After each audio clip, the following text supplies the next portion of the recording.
It's a bunch of crazy stories written by the Brothers Grimm. And now you're gonna learn all about them, listening to the Brothers Grimm. Ahoy, ahoy, students and scholars, friends and relations. Welcome to the Brothers Grimm podcast in which we explore the stories of the Brothers Grimm fairy tales, including this one, story number 73, The Wolf and the Fox. My name is Phil.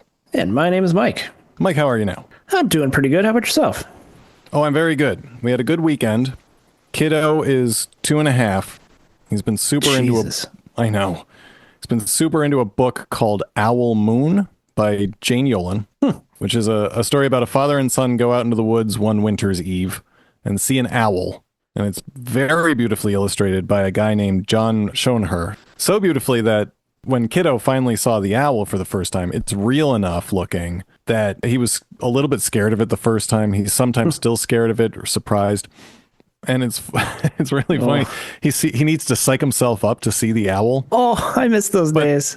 But he's brave, so he'll take a few breaths and then turn the page himself and then stare at the owl, and he thinks it's so magical. So he loves the book. Adorable. It really is. And then this weekend we went down to the Bronx Zoo, in which there is an owl. Ooh. And I didn't know how he'd take to it or if he'd be interested, but as we're walking, he sees the owl, like froze. Did you tell him about it beforehand? We didn't know where the owl was exactly, but so the owl was in this other area, but we're like, oh, Jamie, just look up there. What is it? Because it's kind of up in a perch. It's an owl.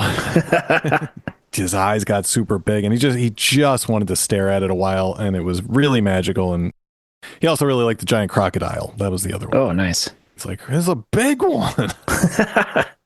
That's very sweet. It was very sweet. It was just such a lovely time. And so also at the zoo, there were some wolves and there were some foxes. Were there now? Indeed there were. And since they don't specifically say in the story what sort of wolf or what sort of fox, we're going to go with red wolves and fennec foxes as seen at the Bronx Zoo. Perfect. Mike, do you have a grade? Yeah, I'm still in this B- zone. How about yourself? Oh, I like this one a lot. Yeah? Class, I gave it an A+. Really? It really, yeah, not quite S tier. Yeah. Like if they'd had names or the backstory was just fleshed out just a tiny bit, I could have gave them the top grade. But maybe I got caught on the wrong time at the wrong time. Maybe, yeah. I genuinely like this one, which is kind of funny because it's extremely similar in tone to last week's story. Yeah. The Wolf and the Man. Wolf and the Man. When a fox and a wolf have a little interaction with humans. Technically, in this one, the wolf doesn't learn to be afraid because, spoiler alert, it does not end well for the wolf in this one. But I digress. Let's get into it. Mike, if you don't mind, I will walk us through the plot of story 73, The Wolf and the Fox. Do it. See if you can talk me up. Okay. Once upon a time, there was a wolf, and the wolf had a servant in the form of a fox. Fox was weaker than the wolf. So whenever the wolf asked him to do something, the fox felt compelled to do so. And mostly what the wolf wanted was food. So he says to the fox two things. He said, 1, get me some food. And 2, if you don't get me some food, I'm going to eat you. It's pretty straightforward. Day 1, fox knows a spot with 2 lambs. So the fox goes and gets one of the lambs, brings it back. The wolf eats the whole thing, but he's still hungry. So he thinks, well, the fox got a lamb, so it has to be easy. I'm going to go over there. I'm going to get the other lamb. So the wolf goes on over, but he's loud and clumsy, wakes up the mama sheep, who then bleats and wakes up the human, who beats the hell out of the wolf. The wolf walks away, then tail between his legs, yells at the fox a little bit. He's like, oh, you made it seem really easy. You tricked me. And the fox is like, what are you talking about? First of all, don't be such a glutton. Second of all, I didn't trick you. You said, go get you some food. I went and got you some food. I didn't tell you to go back for the other one. Day 2, same thing. This time the fox knows where a lady is making some pancakes. Wolf says, go get the pancakes or I'll eat you. And so the fox says, okay, all right. Fox goes, grabs a half stack, brings it back to the wolf. Wolf eats them, but he's still hungry. He goes back for the rest. But again, he is loud and clumsy, breaks the plate on which the pancakes were, and alerts the lady who baked them, who alerts the town, who come and just beat the piss out of the wolf. Again. Again, on day 3, he says the usual thing. This time the fox knows a place where a farmer is keeping a whole barrel full of salted meat. And it's in the cellar. And the fox knows a secret entrance to the cellar. Wolf decides, every time I let this fox go, he brings me a little bit of food, but I'm still hungry. And then when I try and go, I get my hide whipped. I'm going to go with him this time. So the wolf decides to just go with the fox for the first round. Off they go through this little tunnel to the cellar. Fox eats a little bit, runs back to the tunnel, see if he can still fit, goes and eats a little more, runs back to the tunnel, which annoys the wolf. But Of course. does that a few more times while the wolf is just sitting there eating more and more and getting fatter, and just one is like, stop making so much noise, you're bothering me. Eventually, Wrong with the farmer hears this commotion, runs down to the cellar. The fox escapes into the tunnel, but the wolf is too fat to escape. So now trapped, the farmer beats the wolf to death, and the fox is glad to be rid of the guy. The end. As I said earlier, very similar to last week's. Yeah. And seemingly going to be pretty similar to the next few weeks as well. Could be. We've got more foxes on the way. Initial thoughts, Mike. I think I'm liking it more than I did previously. It's got the motif of threes. The fox figuring out how he can solve this problem for himself, the problem that he is constantly beholden to the wolf. Yeah. And do it in the most ironic way possible. The fox was clever. Yeah. I think I'm being talked up into the A range here. Okay. Last week the wolf kind of came up to him more and was just like, I'm gonna go find me a human. Where are they at? The fox says, I can point one out to you. Let the dice fall where they may, but in this one he's just sick of the guy. Yeah. And just sort of lures him to his death Sopranos style. Yeah, man, I know where we can get a good meal. A real feast. Follow me and I shall show you. And that was the plan. The plan was to, you know what? He's going to get so fat that this farmer's going to kill him. Yeah, he knew it was going to happen. And I get a little meal out of it. Then I'll go back into the woods and eat whatever the hell foxes normally eat. Yeah, and then a week later I can come back to the same cellar for salted wolf. Yeah, and just... Do you have a moral? Yeah, that was kind of a gimme too. It's like, just don't get greedy. Treat your servers nice, maybe, also. Yeah. Don't be a bully. Well, that's the other part of it, right? So if we're looking at it under the context of the old world, then especially don't be a bully to someone that's specifically working for you. Yeah. This one's kind of a bit mean-spirited, but I'm keeping in mind that I did not write the complete Tales of the Brothers Grimm. Don't be fat. Yeah, there's a little tone of that, right? It's listed as ATU type 41, which is overeating in the pantry. Wolves especially, they overeat. They eat so much they can't move. Yeah, you know what? Come to think of it, there's been a lot of these. Red Riding Hood. Yep. Wolf eats the grandma, and then the daughter, and then is like too full to even be awake, and sleeps through being cut open and filled with rocks, sewed back up. The concept that wolves are very greedy. I don't know why. Yeah. Again, I don't understand and never will the Brothers Grimm, what they think a wolf is, or I mean, maybe it was just the apex predator in the countryside at the time.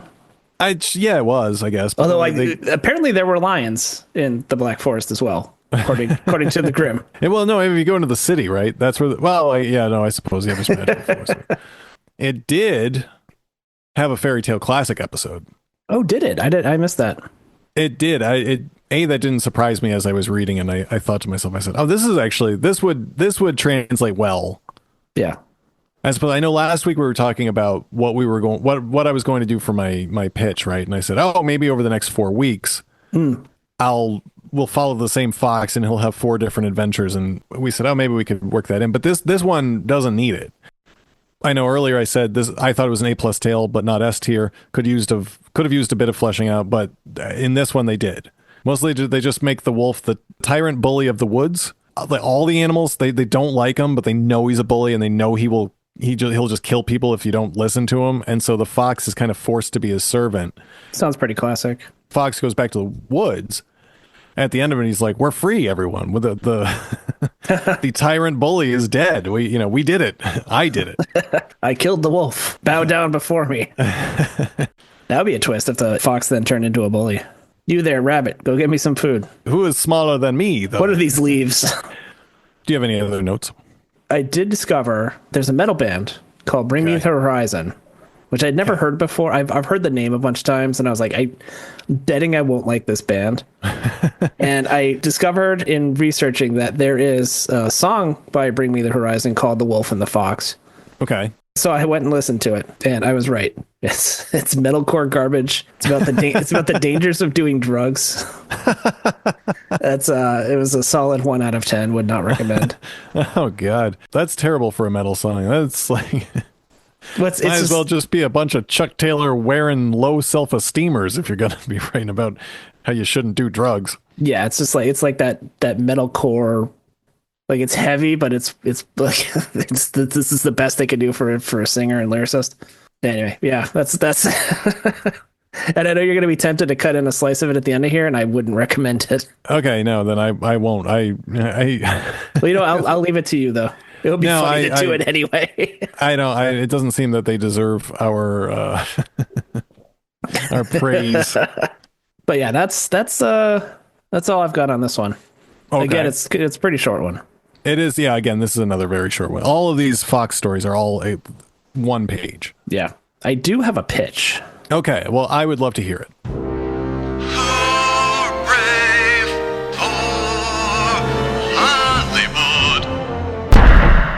All right, it is. It's not in the theme of our Fox going story to story. Okay. That's similar. I don't remember how long ago it was, but I was riffing on ideas for a pitch with my oldest, Mel, and we came up with this together. A lot of the ideas are from him. The tone is like a gritty 90s broken romance. Like, do you remember the movie Bound? Yes. Oh my God. Kind of like that tone. With lesbians or? No, not with lesbians. I mean, it could be. I was trying to gender bend this as much as I could, and I still ended up with like a dude and a girl. Okay. But it's like abusive relationship. He's neglectful, gaslighting, maybe violent, pushes her into theft, shoplifting, things like that, to pay bills or buy food or dream fun to get out of this lifestyle. He always ends up spending most of it on drugs, but she's a little bit of Stockholm syndrome here. Like, he does love me. We're in this together, and I can still change him. The quirk is that something always goes wrong when she goes and does these. Oh, let's go hit this place. Here's what to do. But she's always almost getting caught, or she grabs the wrong thing. He finally gets tired of things going sideways. So he's going to come with her on the next one, make sure it's done right. Or it's like the last big score, and then they can live easy, but it needs both of them.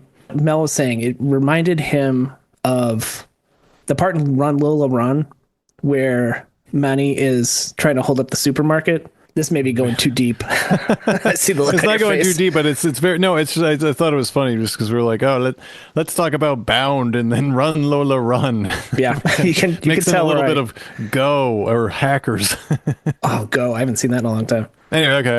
Anyway, no, it's fine. This is where my brain is. And so, of course, mid-crime, they get caught. She gets away. He gets fully caught and goes down. Tries to pin it on her at the end, showing his true colors. Sure. And then maybe we find out either during or after that it was a sting that she had set up. Maybe she got caught on that last one, but made a deal to give him up and realized this was the way she could get out of this life. Yeah, so in the something kind of like Run Lola Run idea, would you just mean like in tone, or that there's you do all three? Specifically the scene when Manny is trying to hold up the supermarket to get the money that he owes to the bookie or a loan shark or something. I'm sure that I've seen the movie. I do not recall. The movie is, sort of like the different, what happens if this thing changes or this thing changes. And in one of them, like, she shows up and helps him. One of them, she shows up just in time to see him get caught. One of the times she shows up and talks him out of it right before he goes in. Like when he goes in, like, he clearly is not sure of what he's doing. He's just kind of making it up as he goes along. And Mel was saying that what we were talking about kind of reminded him of that scene. Okay. When you said Run Lola Run, I thought, okay, that's interesting. Just with the idea that, did she set it up? Could do like the end of Clue, where they have like the three different endings. Yep. Here's one way it could have happened, but here's the real way. It's a pretty tired trope, but there's stuff you could do with it. It's a very classic story, and that's also why I think that I liked it as much as that I did. And I can appreciate too a very classic story when I know, okay, this is one of the first. I mean, it's a first edition story, anyways. Which anytime I read a first edition story, suddenly I'm like, why is this one so good? there's a better class of storytellers in those first couple of towns. And of course, when they were going to the outer towns, they're like, "Oh, you ever hear about the good musician?" And they were like, "Yeah, we already know that one." Give us something different. Dig deep. Okay, so it's not a musician; it's a woodsman, and he's got a magic axe, not a flute, an axe. Anyway, okay. I don't have anything else. No, nor do I. Oh boy. All right. Well, we got a couple of short ones. We got a couple of short ones coming up, and maybe we'll put them all together for the Fox stuff. Mike, since I don't have anything else, and since you do not have anything else, then I think we can call it. Yeah. Is there a way, though, if someone wanted to, for them to contact us? Certainly. You can always find us at brothersdim.com. All of our episodes are there. You can email us at brothersdimpodcast@gmail.com, and we're on Blue Sky at brothersdim. Thank you, Mike, and thank you to all of our listeners. Please feel encouraged to share and enjoy the Brothers Dim podcast with all of your friends and relations. Sleep tight, and we will see you next time. See you next time.